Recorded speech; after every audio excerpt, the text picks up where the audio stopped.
Okay, this is my hydraulics lab. I'm going to redo this video.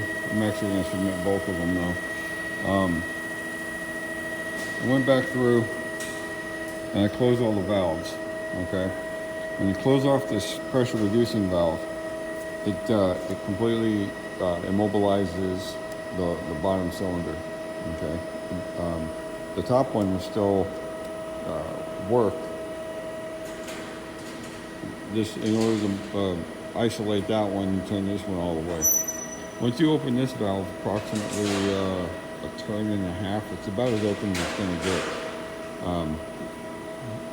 And the only difference in changes from one full turn of the top, once it's open one full turn to 1.5 turns, it takes about a second to extend. So by leaving that there, I opened up the pressure reducing valve. I'm at 3 turns now, and what that did was it slowed the top cylinder down, and it made the bottom cylinder come out quicker. Okay, by getting 3, when the pressure reducing valve is closed more, the pressure in the system increases on its own. So it builds up to approximately 300 kPa. Okay. So with the pressure valve, the flow control valve, open 1 turn, okay, and then the pressure reducing valve open 3 turns, that makes the bottom cylinder come out faster than the top cylinder. Okay, so in order to do that, now that we've balanced the pressure in the system, we can we open up this top one a little bit more so we can increase the speed of it. Now, as you can see, they're coming out pretty quick, the same now. Okay, this pressure reducing valve has more control over the bottom cylinder than it does the top one. Okay, so I need to speed it up just a little bit more.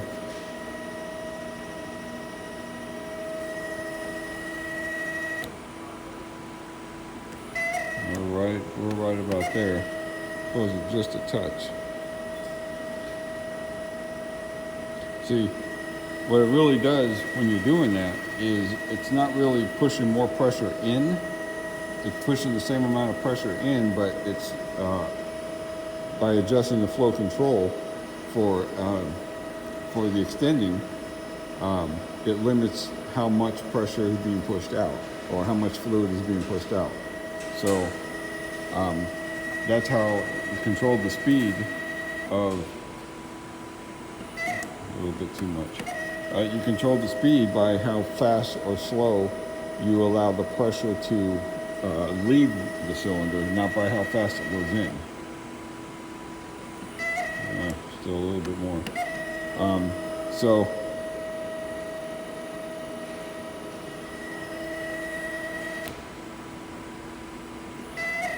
we're pretty much right on there. Okay, so we're really controlling the pressure that's leaving the system, leaving the cylinders versus what's coming out. Now it's going to the pressure on the inside is going to differ since you have more surface area in the rear side of the cylinder than you do in the front. Okay, you've got greater surface area pushing the piston out than you do pushing it in. So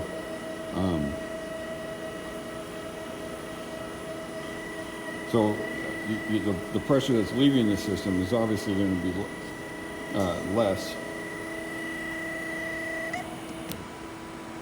So you're going to need greater pressure to bring it back in. See, we have the same pressure going out. Okay. Okay, let's see if I can articulate this right. We have equal pressure in the top and the bottom pushing the cylinders out. Okay, so we have the same surface area in both in both actuators, I'm going to call these actuators, both cylinders, okay? Both of these torpedoes are going to have the same surface area pushing out, and they're going to have the same surface area pushing back in. But with the pressure dropping, the pressure dropping valve, pressure reducing valve, excuse me,